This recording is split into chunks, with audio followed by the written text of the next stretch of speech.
सुप्रभात। हर सुबह उगता हुआ सूरज नई उम्मीद का एहसास करवाता है।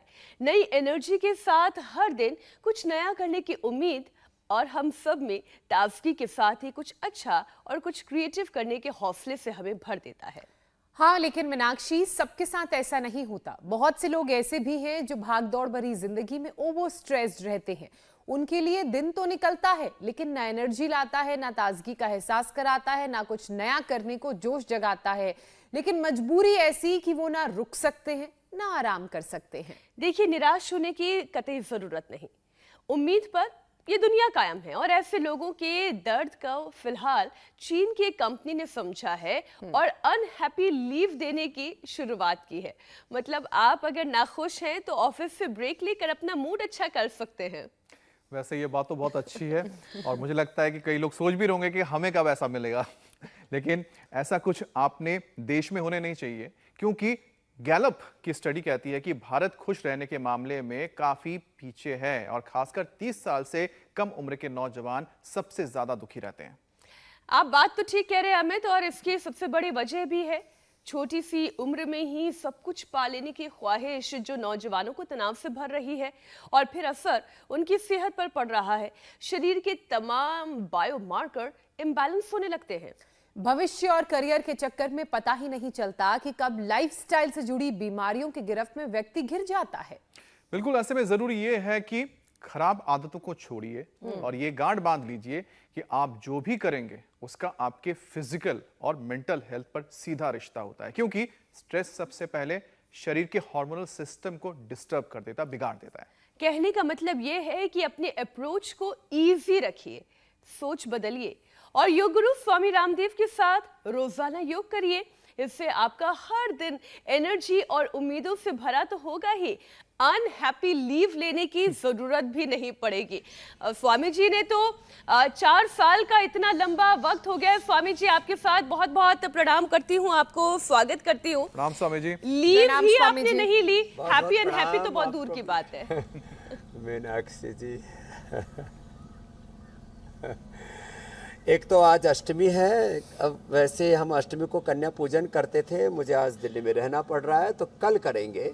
और आज हम माँ भगवती की प्रार्थना करते हुए या देवी सर्वभूतेषु शक्ति रूपेण संस्थिता नमस्तस्यै नमस्तस्यै नमस्तस्यै नमो नमः स्वाहा के साथ हम एक बात कहना चाहते हैं। अविवेकपूर्ण चिंतन, अविवेकपूर्ण दृष्टि, अविवेकपूर्ण श्रुति सुनना, अविवेकपूर्ण खाना पीना जीना, अविवेकपूर्ण कामनाएं, वासनाएं, तृष्णा, डिजायर्स, एम्बिशंस एक डिजास्टर लाते हैं हमारे जीवन में। इससे बचने का उपाय क्या है? इससे बचने का उपाय ये है कि हम विवेकपूर्ण आहार, विचार, वाणी, व्यवहार, स्वभाव, संबंध, आचरण करते हुए सब रोगों से मुक्त रहें, हमेशा प्रसन्न रहें। ये हैप्पीनेस के इंडेक्स में भी भारत को लोग पिछड़ा हुआ दिखाते। मेरे को तो समझ में आता नहीं है आंकड़ों का पूरा खेल और घालमेल। हम रोज भस्त्रिका, रोज कपालभाति, बाह्य प्राणायाम,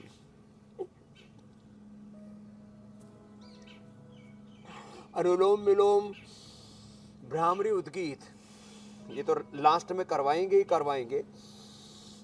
इसमें 5 अभ्यास थायराइड के पहले बताता हूं, फिर मूल विषय पर वापस आता हूं कि व्यक्ति पूरी तरह से सब रोगों से मुक्त होकर के और अच्छे स्वास्थ्य से, इंटीग्रेटेड सस्टेनेबल हेल्थ से युक्त होकर के जी सकता है और रोगों की गुलामी, भोगों की गुलामी, बंधनों की गुलामी, शिक्षा चिकित्सा की गुलामी, आर्थिक, वैचारिक, सांस्कृतिक सब प्रकार की गुलामियों से, ग्लानियों से मुक्त होकर के पूर्ण स्वाधीन जीवन जी सकता है। ये योग हमें सिखाता है पूर्ण स्वाधीनता, पूर्ण आत्मनिर्भरता। इसके लिए एक ऊंचाई बहुत जरूरी है। 5 अभ्यास पहले मुख्य बताता हूँ, फिर 5 गौण अभ्यास, 10 अभ्यास थायराइड के लिए भी बताते हैं और अपनी से योग यात्रा को, योग के इस अनुष्ठान आंदोलन अभियान को आगे बढ़ाते।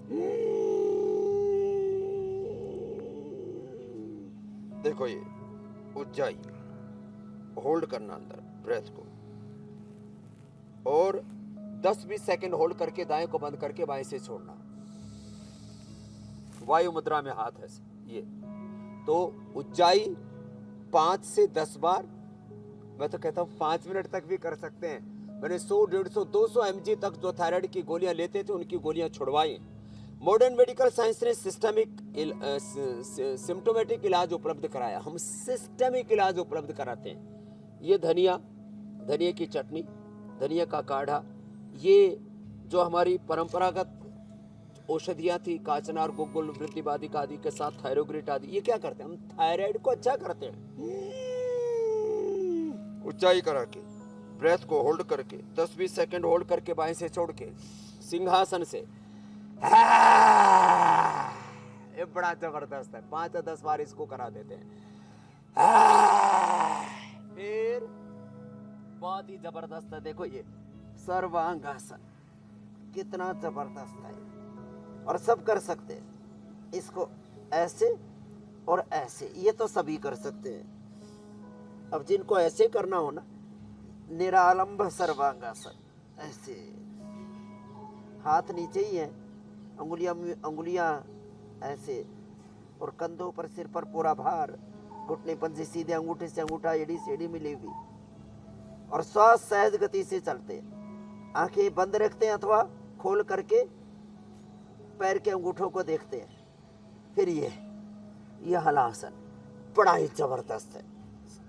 ऊंचाई, सिंहासन, सर्वांगासन, हलासन, फिर ये मत्स्यासन, ये तो अप्रतिम है, बिल्कुल सरल है। जो पद्मासन में नहीं तो ऐसे ही पलोथी मार करके और ऐसे गर्दन को रख करके थोड़ी देर, 1-2 मिनट से लेकर के मैं कहता हूँ पूर्ण अभ्यास 10 मिनट तक का, और विशेष परिस्थितियों में 1 घंटे तक भी हम कराते हैं। 1-2 मिनट से 10 मिनट तक में ही 99% समस्याओं का सॉल्यूशन हो जाता है। विशेष परिस्थितियों में 10 मिनट तक भी हम करवाते हैं। तो ये मुख्य अभ्यास बताए स्वामी जी, थायराइड के लिए। थायराइड हो, थायराइड से पीसीओडी हो, हार्मोनल इम्बैलेंस की परेशानी हो, होती है, लाइफस्टाइल डिजीज हो, शुगर हो या डायबिटीज हो, अगर एक अनुष्ठान के तहत एक ध्येय बनाकर ये तय कर लिया जाए कि अपने शरीर को रोगों से मुक्त बनाना है, तो असंभव तो कुछ भी नहीं है। स्वामी जी, हेल्दी लाइफस्टाइल अपनाकर फिट रहना, पहले तो हेल्दी लाइफस्टाइल समझना बहुत ज़रूरी है कि हेल्दी लाइफस्टाइल क्या है, पॉजिटिव थॉट कैसे मन में आ सकते हैं। स्वामी जी, अनहैप्पी लीव का ऑप्शन चाइना में दिया जा रहा है। छुट्टी लो और मस्त रहो, अगर बहुत ज़्यादा परेशान हो तो दफ्तर आने की ज़रूरत नहीं है। लेकिन स्वामी जी, बेहतर ऑप्शन तो ये है ना कि पहले से ही अपने लाइफस्टाइल को इतना अच्छा बना लिया जाए कि हैप्पीनेस अंदर से महसूस हो। सुन करके मुझे बड़ी हंसी आ रही है इनके बौद्धिक दिवालियापन पर।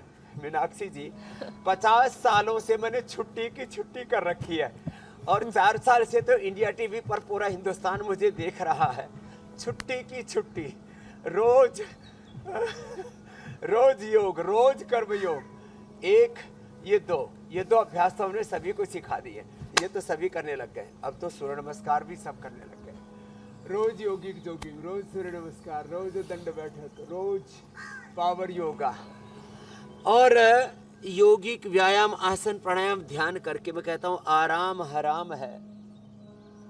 आराम की तलब है तो बस एक काम कर, आराम की तलब है तो बस एक काम कर, आराम को तू छोड़ कर बस राम राम कर, आराम की शरण में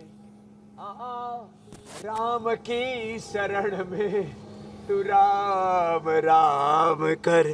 तो देखो ये रोज, अब कार्यांतर ही विश्राम है। अब देखो काम करते करते थक गए तो इधर उधर भटकते रहते हैं। मैं कहता हूँ काम चोरा चटोरा हंडोरा कभी सुखी नहीं रह सकता। इधर उधर हांडने से खुशियाँ नहीं मिलेगी। जो ये कर सके उनको तो सूर्य नमस्कार करना चाहिए, जो न कर सके कम से कम ताड़ासन, तिर्यक ताड़ासन, यहाँ से रोज शुरुआत करनी चाहिए। तो अपने हर काम को ही हम इंटरटेन करके, हम अब जैसे सुबह योग का शो करते हैं तो हम आप हैं, ज्योत्सना जी, मीनाक्षी जी, पूजा जी, हमारे अमित जी, हुसैन जी भी अभी आने वाले हैं। तो अभी वो योग तंत्र के साथ अभी लोक तंत्र का जो योग धर्म के साथ राष्ट्र धर्म का जो पूरा एक अनुष्ठान है उसमें लगे हुए हैं। तो आप लोग इसको कोई बोझ मान के नहीं करते हो, खुशी से करते हो। आप लोगों के लिए तो कितना अच्छा हो गया है कि सुबह सुबह चलो प्रोफेशन में भी योग आ गया। मैं तो कहता हूँ सारे ऑफिसेज इंडिया टीवी की तरह योग से ही शुरू हो। स्वामी जी, हम हमारी तो अपने आप को पार्लियामेंट, इतना लकी हमारी मानते हैं विधानसभाएं, लोकसभाएं, हमारे आर्मी, हमारे स्कूल जी कि हमें ऑफिस आकर जी, योग सर। करने को मिलता है और इतनी अच्छी और योग के एनर्जेटिक साथ हमारे दिन की शुरुआत होती है।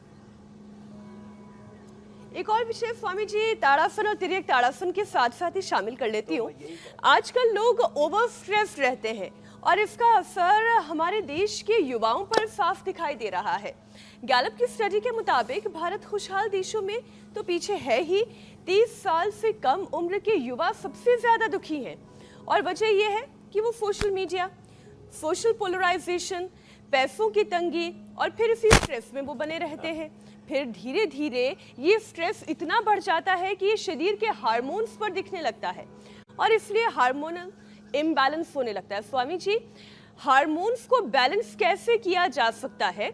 योग अभ्यास के साथ साथ जो विचारों की शुद्धता है, इस स्ट्रेस से बचने का तरीका चलो क्या मैं है? एक बात, और स्टडी की आप बात कर रहे थे, एक बात बताता हूँ मैं।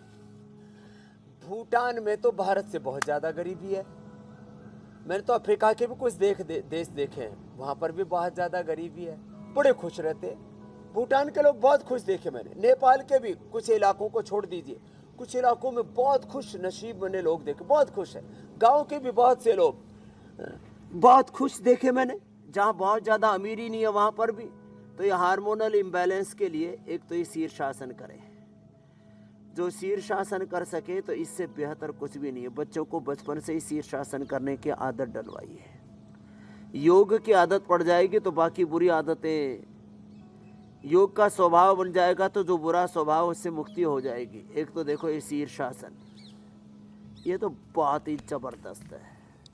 यह चारों ओर पंछियों का कलरव है, पेड़ पौधे हैं, पुष्प खिल रहे हैं। हमारे जीवन पुष्प भी ऐसे ही खिलते रहें। जो ऐसे शीर्षासन और इसी में पद्मासन लग जाए तो बात ही क्या है। ऐसे पद्मासन, ऐसे कितना अच्छा है ना।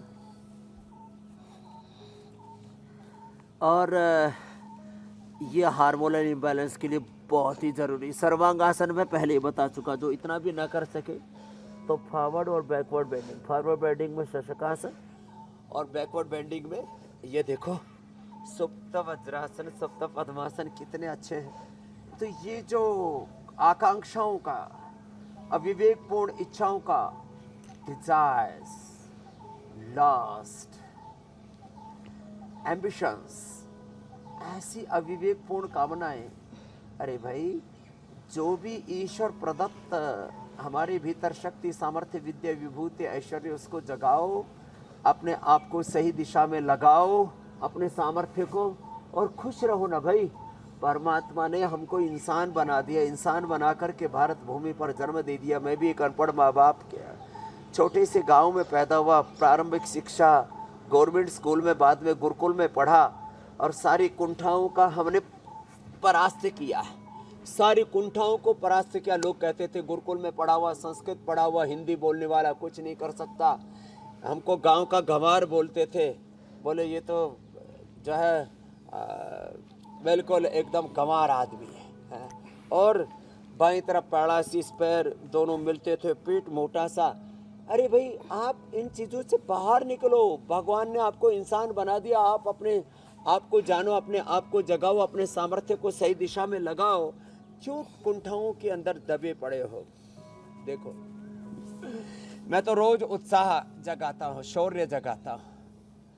और छत्रपति शिवाजी महाराज की हम कथा भी करवा रहे। इस बार हमारे पूज्य गोविंद देवगिरी जी महाराज, एक तरफ अपरिमित शौर्य, दूसरी तरफ अपरिमित धैर्य, एक तरफ पूरी दुनिया पर अपना साम्राज्य स्थापित करने का संकल्प, लेकिन अपनी धीरता को, गंभीरता को, अपनी एकाग्रता को, अपने स्वयं को, अपनी निजता को खंडित नहीं होने देना। तो ये दोनों काम एक साथ, जो मैं दो शब्द बोलता हूँ ना, संस्कृति मूलक समृद्धि, विरासत मूलक विकास, निवृत्ति मूलक प्रवृत्ति योग मूलक कर्म योग, प्रार्थना मूलक पुरुषार्थ पराक्रम।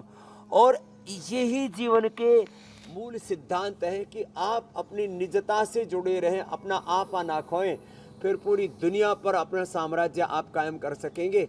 जड़ों से जुड़े रहो, बड़ों से जुड़े रहो। ये बातें छोटी छोटी है लेकिन रोज हम इसको काम किए शब्दांतर स्वामी जी। से कहते ही रहते हैं।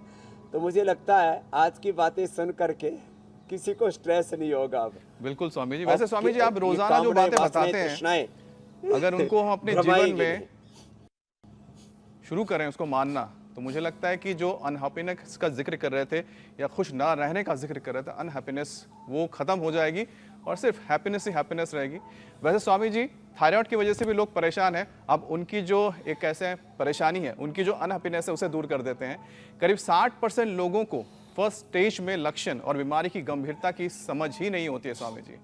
अब वक्त रहते कैसे वो समझें, कैसे परखें, और साथ ही साथ स्वामी जी आपके योग के जरिए वो किस तरह से स्वस्थ हो जाए, ये 5 उपाय आप साल बताएं। पहले अर्ली डायग्नोसिस हो जाता है अंगूठे के नीचे। अमित भाई यहाँ से दबाने से जी। देखो पता लगेगा। यदि दबाने से जोर से दर्द हो रहा हो, यहाँ ऐसे कपालभाति करते करते अभी टेस्टिंग कर लें। 5 years ago you can diagnose your thyroid problem। ये इतनी एडवांस सिस्टम है ये हमारा। 5 साल पहले आप पता लगा सकते हो और सिम्टोमेटिक नहीं सिस्टमिक लिए आप अपने थायराइड को कंट्रोल ही नहीं, थायराइड की डिजीज को रिवर्स कर सकते हो, अपने थायराइड के रोग को डी रूट कर सकते हो। अब ये है महिमा। देखो यहाँ से दबाओ। 5 साल पहले आपको पता लग जाएगा जोर से दर्द हो रहा है, तो इसका मतलब थायराइड आने वाला है, उसने दस्तक दे दी है, अंदर उसने उथल पुथल जो है जारी कर दी है, अंदर से उसने आपके तंत्र को हिला दिया है। तितली जैसा दिखने वाला थायराइड जिससे आपका ब्रेन नर्वस सिस्टम, क्योंकि टीएसएच थायराइड स्टिमुलेटिंग हार्मोन वो टीएसएच से निकलता है, T3 T4 टीएसएच, तो आपका ब्रेन नर्वस सिस्टम और फिर आपकी आंखें, आपका हार्ट, उससे पूरा बॉडी वेट और पूरे बॉडी का एनाबॉलिज्म, कैटाबॉलिज्म, मेटाबॉलिज्म ये सब प्रभावित होता है। यहाँ से दबाओ। 5 साल पहले ही आपको पता लग जाए। यहाँ से दबाओ अंगूठे के नीचे, देखो पैर में, यहाँ से ये 2 बात बताई। तीसरी बात, जब आपको अचानक ऐसे चक्कर से आने लगे, तो थायराइड से भी चक्कर आते हैं, वर्टिगो से भी चक्कर आते हैं, बीपी घटने बढ़ने से भी चक्कर आते हैं, कई बार बीपी घटने से भी चक्कर आते हैं और शुगर घटने से भी चक्कर आते हैं, लेकिन थायराइड के कारण से भी अचानक वेट पुट ऑन होने लगे, वेट बढ़ने लगे, अचानक वेट घटने लगे, या शरीर में अचानक कमजोरी से आने लगे, या मूड ऑफ सा होने लगे, तो समझो थायराइड है। और थायराइड के कारण से आंखें बाहर में आने लगती हैं, आंखें ऐसे बाहर की तरफ आने लगे, आंखों में खिंचाव होने लगे, तो और नींद भी डिस्टर्ब होने लगे, तो समझ लेना थायराइड का लक्षण है। बाकी तो ब्लड टेस्ट से सामान्य रूप से पता लग जाता है ना, 6 महीने में, साल भर में एक बार। अनावश्यक टेस्टिंग, अनावश्यक दवा, अनावश्यक ऑपरेशन में उसका तो मना करता हूँ, लेकिन जितना जरूरी है उतना तो मैं कहता हूँ भाई अपना ब्लड टेस्ट कराओ, पता लग जाएगा। T3 T4 TSH से पता लग जाएगा आपका। कई बार थायराइड की प्रॉब्लम नहीं आती, डायग्नोज नहीं होती, T3 T4 TSH नॉर्मल, आदमी मोटियाता जा रहा है, आदमी मरा जा रहा है, अंडरवेट हुआ जा रहा है, तो कई बार बिना लक्षणों के भी थायराइड की प्रॉब्लम होती है। कई बार RFT-CR पेन मार्कस नॉर्मल है और आदमी झकड़ा जा रहा है। तो दोनों स्थितियों में मैंने निदान बता दिया और समाधान भी, उपचार भी बता दिया है पहले ही। थायराइड को कैसे पहचानें और फिर उसका इलाज कराएं और कैसे उसे ठीक करें, उसके बारे में आपने बताया। थायराइड ग्लैंड को मेटाबॉलिक मैनेजर कहते हैं स्वामी जी, जिसमें खराबी से शरीर में तमाम परेशानियां शुरू हो जाती हैं और सबसे पहले पाचन पर इसका अटैक होता है, पाचन बिगड़ता है, नतीजा थायराइड के मरीज मोटे होने लगते हैं। तो थायराइड बैलेंस के साथ साथ बॉडी वेट कंट्रोल करने के लिए भी एक योगाभ्यास का सेशन करवा दीजिए। जिनको थायराइड की परेशानी है, उनका वेट बढ़ गया है। 2 चीजें बता देता हूँ। देखो, एक तो पद्मासन में जो बैठ सके, अब तो बद्ध पद्मासन में बैठ जाना। जो है ज्योत्सना जी और मीनाक्षी जी तो बद्ध पद्मासन भी लगा लेते हैं, हमारे अमित भाई भी। अभी इन्होंने जिम की अकड़ाहट खत्म कर दी है। देखो ऐसे कोशिश करते हैं, पकड़ के ऐसे बैठ गए और इसमें आगे ऐसे झुक गए। हाँ, कोशिश करो, कोशिश करने वालों की कभी हार नहीं होती। हाँ, चलते ये और ये आगे हाथ रख करके तो कर ही सकते। पद्मासन में बैठ के आगे झुक गए, इस ये पाचन के लिए रामबाण है, मंडूक आसन, और जो अभी कर रहे योग मुद्रासन ऐसे, ये तो पाचन के लिए रामबाण। अब पाचन गड़बड़ होता है और पेन जो है थायराइड गड़बड़ होता है, पाचन गड़बड़ होगा तो फिर जो है जो वेट है बढ़ता है, वो उसका कारण है हमारा लाइपोजेनेसिस ज़्यादा हो गया। अब लाइपोलाइसिस को बढ़ाना है। जो भी खाते बॉडी माने घी भी कहते जन पानी भी कहते हैं घी की तरह लगने लगता है, और जो शुगर है ना उसको वो फैट में कन्वर्ट कर लेती है बॉडी। जैसे पशुओं को जब गुड़ शक्कर आदि ये सब चीज़ें खिलाते हैं ना तो उनका फैट बढ़ जाता है दूध में। तो शरीर का स्वभाव है वो कार्बोहाइड्रेट को, शुगर को, मीठे को फैट में कन्वर्ट कर लेता है और पूरा सिग्नलिंग गड़बड़ हो जाती है। मंडूकासन और पवन मुक्तासन ये दो अभ्यास तो करें पाचन के लिए, और ज़्यादा करना चाहें तो तानपादासन आदि भी कर सकते हैं। और फिर ये वेट बढ़ता है ना उसके लिए ये कम से कम 10 अभ्यास बताते हैं हम, 10 से 20 तक भी बताते, कम से कम 5। तो कम से कम 5 वाले में एक तो ये अर्धहलासन, दूसरा पाद वृत्तासन। अब देखो अर्धहलासन एक एक पैर से भी कराते हैं, दोनों से भी कराते हैं, और पाद वृत्तासन देखो ऐसे घुमाया ऐसे, फिर पीछे से ले गया ऐसे, ये ऐसे और ऐसे। अब कुछ कहेगा बाबा जी इतना गोल तो नहीं घूमेगा ऐसे। अब इतने गोल कैसे घुमा पाएंगे जो मोटे हैं वो, लेकिन अमित जी, मीनाक्षी जी, ज्योत्सना जी तो ऐसे कर सकते ही है, ऐसे और ऐसे।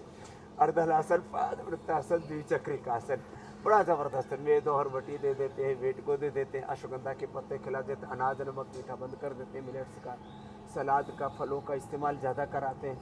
ये दोनों पैरों से ना हो पाए ये तीनों अभ्यास तो एक एक पैर से ऐसे ऐसे और ऐसे ऐसे पूरा घुमाते ये ऐसे ऐसे ये और ऐसे ये इतना ही घुमा लें ऐसे। थाई पटक चिप्स भी हल्के हो जाते हैं। गोधन अर्क सुबह सुबह मेदो हर वेट गो, अश्वगंधा का प्रयोग, गर्म पानी का प्रयोग, त्रिफले का प्रयोग, कब्ज ना रहने दें।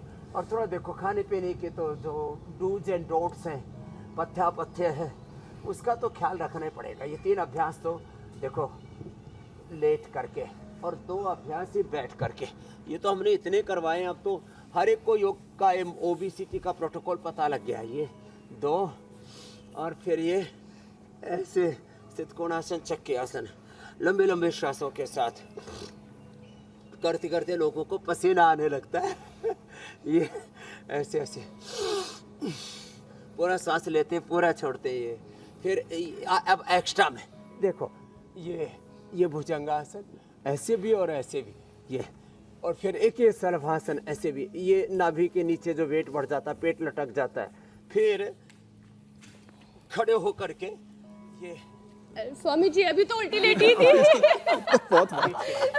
मैं देख रही हूँ स्वामी जी इतनी तेजी से अभ्यासों का सेशन आगे बढ़ रहा है। हम जब तक दूसरे में पहुँचते हैं आप चौथे में पहुँच जाते हैं। अभी तो भुजंगासन शुरू किया ही था मैंने। ये तो स्पीड रखनी है। चरैवेति अखंड प्रचंड पुरुषार्थ, यही तो है अखंड प्रचंड पुरुषार्थ। मेरी बहन ज्योत्सना जी, मीनाक्षी जी ऐसे। अब देखो आगे पीछे से कुछ इतने मुटिया जाते, पेट ऐसे आगे ऐसे पड़ा हुआ, गुल्ले ऐसे मोटे मोटे, फिर यूँ चालते हैं तो ऐसे ऐसे पूरे। तो ये त्रिकोणासन, कोणासन, पादहस्तासन ऐसे। और फिर जो दौड़ सके, जो सूर्य नमस्कार कर सके तो बात ही क्या है। तो कहीं से तो शुरुआत करनी पड़ेगी ना, कुछ नहीं, खाली ये एक ये ऐसे ऐसे फॉरवर्ड रनिंग, बैक रनिंग, आगे और पीछे दौड़ना। हम तो ऐसे चलते भी है ना तो लोगों को दौड़ते भी लगते हैं, ऐसे ऐसे आगे दौड़ना और ये पीछे दौड़ना, ये बड़ा ज़बरदस्त मामला है ऐसे तो बड़ा अच्छा है। और और कुछ ना कर सके ना तो बिल्कुल इजी टास्क बताता हूँ। देखो 1 घंटे में मैंने 1 किलो तक वेट कम किया through deep breathing. Less oxygen supply is the main cause of all diseases. Stress is the main cause of all diseases. Unhealthy lifestyle, unhealthy eating, unhealthy thought process, unhealthy habits is the main cause of all diseases. Pollution, radiation और बहुत प्रकार के कारण गिनाए जाते हैं। मैं तो कहता हूँ योग is the ultimate solution. Proper oxygen supply is the ultimate medication, ultimate solution for all diseases. लंबे श्वास ही लें। ये मोटापा के लिए, ये शुगर के लिए, ये कैंसर के लिए, अस्थमा के लिए, लो एनर्जी के लिए, इम्यूनिटी को बढ़ाने के लिए और सदा यौवन पाने के लिए। 100 साल जवान रहेंगे, इससे अच्छा एंटी एजिंग कुछ भी नहीं हो सकता। लोग एंटी एजिंग क्रीम लगाते रहते हैं, एंटी एजिंग लाखों लाखों करोड़ों करोड़ के हमने कई बार बताया है सप्लीमेंट्स खाते रहते हैं। अच्छा स्वामी जी, एलोपैथी में थायराइड की परेशानी को मेटाबॉलिक डिसऑर्डर मानते हैं, तो आयुर्वेद में कफज दोष, आपने कई बार इसके बारे में बताया भी है। योगाभ्यास के साथ साथ कफज दोष के पीछे के विज्ञान को एक बार फिर से समझाइए ताकि लोग अपनी परेशानी को बेहतर समझ सकें और जड़ से इसे खत्म भी कर सकें। ये आपने बहुत बड़ा प्रश्न पूछा है ज्योत्सना जी। कफ बढ़ने से कुछ लोगों को ऐसा लगता है बस यही कफ है जो श्लेष्मा बढ़ रहा है, बलगम सा आता है ना। ये तो एक लक्षण है उसका। नाक बंद हो गई, गला रुंध गया, फेफड़े चौक हो गए, और ये तो एक लक्षण है कफ बढ़ने को। मोटापा ये भी कफ की वृद्धि से होता है। थायराइड, ये गले में जब कफ ज़्यादा बढ़ गया तो T3, T4, TSH इम्बैलेंस होंगे, थायराइड, पैराथायराइड और पिट्यूटरी ग्लैंड तक उसका असर जाता है, बुरा असर। मोटापा, थायराइड की प्रॉब्लम, शरीर में जितने भी गांठ हैं जिसके लिए हम सिस्टोग्रिट, काचना और वृद्धिवादी का बताते हैं, गर्म पानी पीने के लिए कहते हैं, ये गांठें, और जो हमेशा सुस्त पड़े रहते हैं, प्रमादी कहीं के, आलसी, वो पता नहीं कौन से वो असुर दैत्य कहें, कुंभकर्ण ये जो कुंभकर्ण की तरफ पड़े रहते हैं ना, ये भी प्रमाद जो है ना, ये कफ के कारण से बढ़ता है। फिर कफ बहुत बढ़ता है ना तो बाल सफ़ेद होने लगते हैं, आंखों पर चश्मा आ जाता है, हाँ, और आदमी जो है ना उसका मूड ऑफ होता रहता है। कफ ज़्यादा बढ़ जाए तो आदमी जो है ना अच्छे बुरे का निर्णय नहीं कर पाता है और कई बार गलत डिसीजन ले लेता है। तो ये बोले भाई इसके तो बुद्धि पर पर्दे से पड़ गई, इसकी आंखों में पर्दे से पड़ गई, कफ वृद्धि से होता है। और ये कफ वृद्धि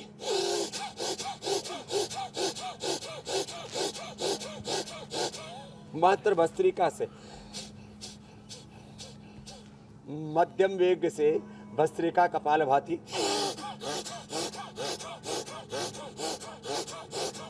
अनुलोम विलोम से हो जाती है। रोज अणु तेल का नशे करने, षडबिंदु तेल का नशे करने, नाजुक प्रकृति का व्यक्ति है तो थोड़ा बादाम रोगन से नशे कर ले, और बहुत भयंकर कफ कोल्ड बढ़ा हुआ है तो ज्योतिषमती से नशे कर ले। बहुत जबरदस्त ये तत्व हैं जिससे जितना बन पाए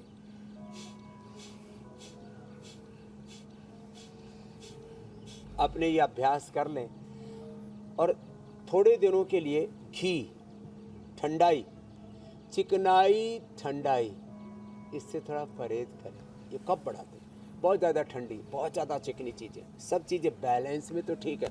और जिनको थायराइड की प्रॉब्लम है, कफ कोल्ड ज़्यादा है, जिनको कि कफ की प्रकृति, वात की प्रकृति, उनको तो मैं ठंडा पानी पीने से भी मना करता हूँ। आइसक्रीम और बाकी फ्रिज की ठंडी चीज़ें, इससे तो बचना ही पड़ेगा, क्योंकि अब गर्मियाँ आ रही हैं, गर्मियों में लोग बस ये ठंडी चीज़ें बहुत ज़्यादा खाने लगते हैं, फ्रिज की तरफ भी भागने लगते हैं, एसी की तरफ भागने लगते हैं। बैलेंस रखो, बैलेंस।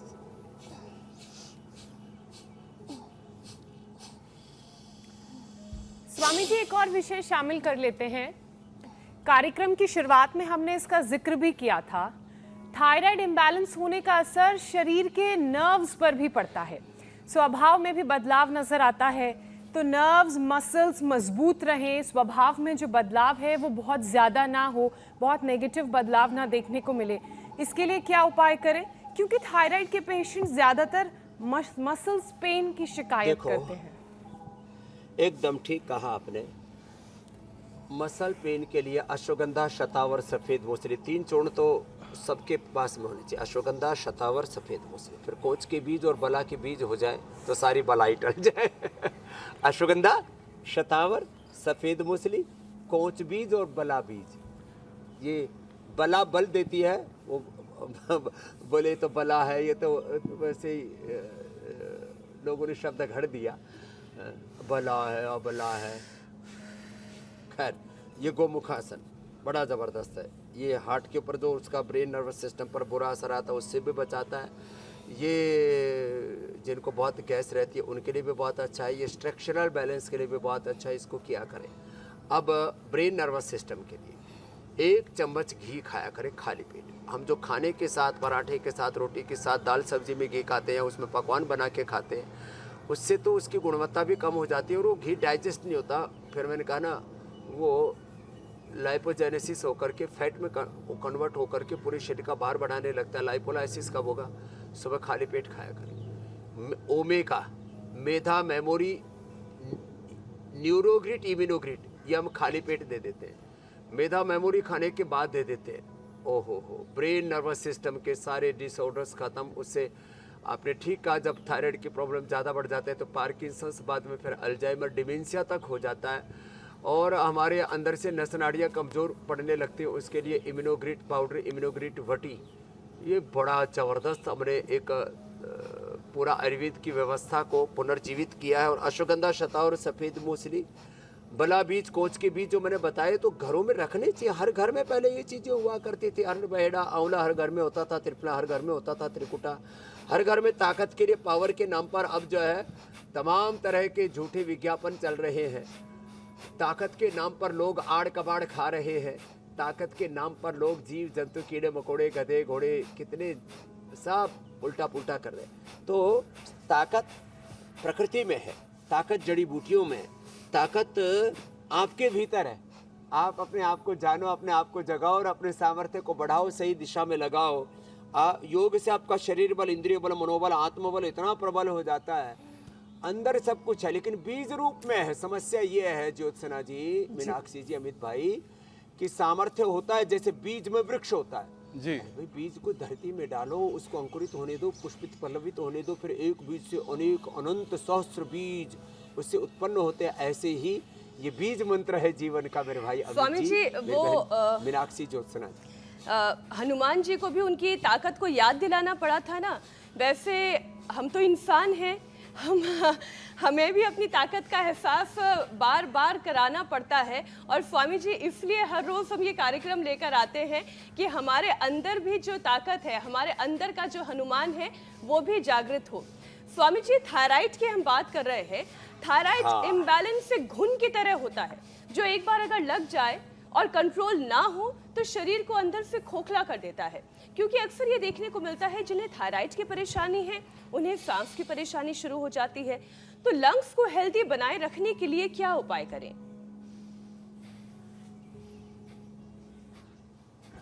ये भी बता देता हूँ। ताकत तो इतनी होनी चाहिए।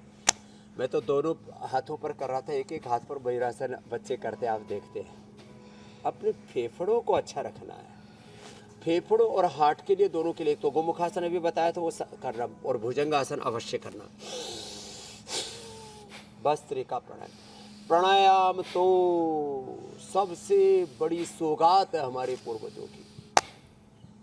ये तो अल्टीमेट है।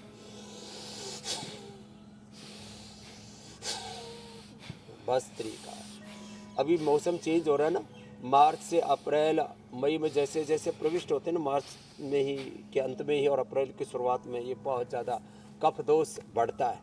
तो भस्त्रिका पूरा करें, कपालभाति पूरा करें। और कफ दोष से बचने के लिए नशे के साथ साथ स्वासारी क्वाथ, स्वासारी वटी, स्वासारी गोल्ड, स्वासारी अवलेह, स्वासारी प्रवाही, पंचकोल, त्रिकुटा, सीतोपलादी, 100 ग्राम बादाम, 20 ग्राम काली मिर्च, 50 ग्राम खांड, ओहो एक एक चम्मच खा ले। सारा कफ कोड और पुराने से पुराना नजला ठीक हो जाता है। छोटी छोटी बातें।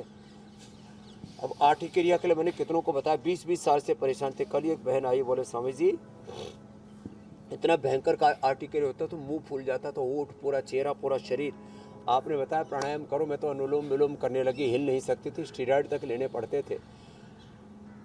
3 से 5 काली मिर्च, 2 चम्मच गाय का घी, 2 चम्मच 1-2 चम्मच ऐसे खांड मिला करके खाली पेट खा लिया, सारा आर्टिकेरिया खत्म। ऐसे उपाय है।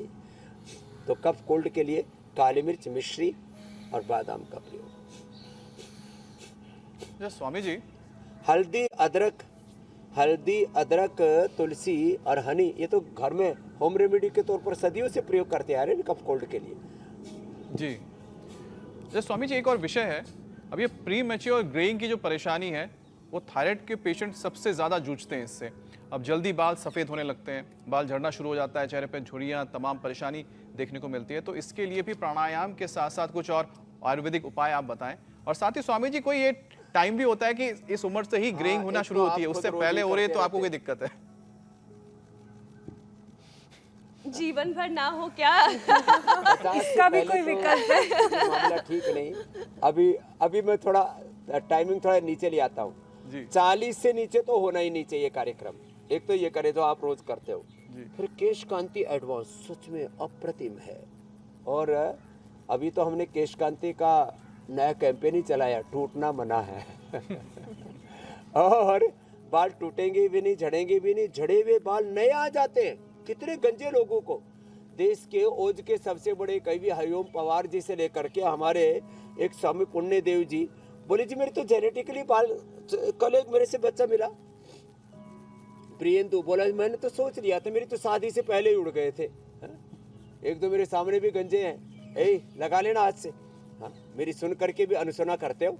हाँ, तुमको जो है खरीदने में आदमी, अरे क्यों पैसा बालों में खर्च किया, अच्छा है बढ़िया, अपना शैम्पू भी कम लगेगा और थोड़े पानी में स्नान भी हो जाएगा। ये डिस्काउंट पर दे दूंगा, ले लेना। जो है फ्री की चीजें असर नहीं करती। तो केश कांति एडवांस लगाने से, ये अभ्यास करने से, और जो मैंने शुरू में शीर्षासन और सर्वांगासन बताया, ये करने से, और जो है साग सब्जियां जो ज़्यादा खाते हैं, आप देखो बंगाली लोग साग सब्जियां बहुत ज़्यादा खाते हैं। अरे हाँ, इसमें तो ये हमारा बांग्ला वाला ये भी तो है, अमित भी तो, इसके भी तो बाल, मैं बता रहा हूँ आपसे, आप 50 साल तक आपके बाल ऐसे ही रहने वाले हैं। जो साग सब्जियां ज़्यादा खाते हैं, खुश ज़्यादा रहते हैं और कफ कोल्ड को नहीं बढ़ने देते अपने भीतर, उनके बाल 100 साल तक ऐसे ही काले के बाल तो जो है लंबे भी बहुत जल्दी होते हैं। ये मैंने कब देखा, कोविड का जो समय चल रहा था स्वामी जी, तो सैलून तो कोई खुला ही नहीं था, बाल कहाँ कटवाते, और पहले ही लॉकडाउन के अंदर अंदर इतने लंबे बाल हो गए थे। मैंने पूछ लिया था, आप चोटी बना ले क्या आपके?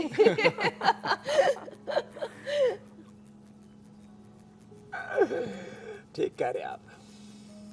लेकिन स्वामी जी, इस मामले में तो मुझे लगता है ज्योत्सना और मीनाक्षी दोनों ही बहुत लकी है। हाँ। बालों के मामले में।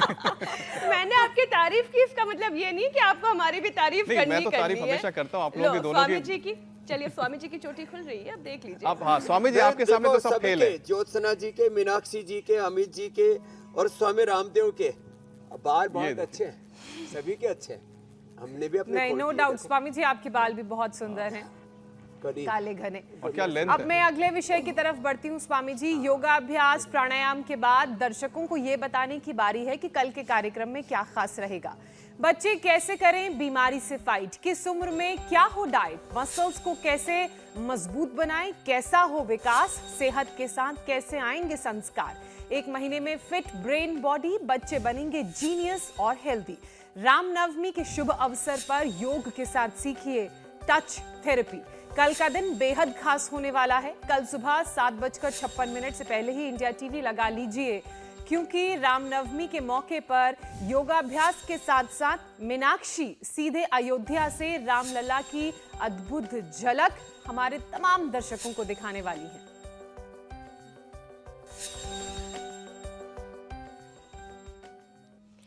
रामनवमी का आपने नाम ले ही दिया, तो रामनवमी पर मैं भी 30 साल का सन्यासी हो जाऊंगा जी।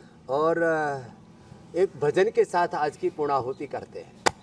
मेरी झोपड़ी के भाग आज जाग गए हैं, राम आए हैं, आएंगे गाते रहे अभी। मेरी झोपड़ी के भाग आज जाग गए हैं, राम आए हैं, राम आए हैं राम आए हैं। हमारे भीतर राम आए, हमारा देह देवालय शिवालय बन जाए। शिवो हम मन जाए, रामो हम कृष्णो हम हनुमत हम। भगवान राम कृष्ण शिव हनुमान के सीता लक्ष्मी दुर्गा सरस्वती भवानी भगवती के साक्षात विग्रह होकर के जिए। इन्हीं शुभकामनाओं के साथ आज की सत्र को पूर्ण करते हैं और ये हमारी भाव चेतना अखंड रहे 365 दिन और 24 घंटे ऐसे सब संकल्पित होकर के जिए। मेरे बहुत बहुत प्रणाम मीनाक्षी जी, ज्योत्सना जी, अमित जी, आपको प्रणाम स्वामी जी, बहुत शुक्रिया। मिलेंगे कल जी प्रणाम। कल अयोध्या से मुलाकात होगी।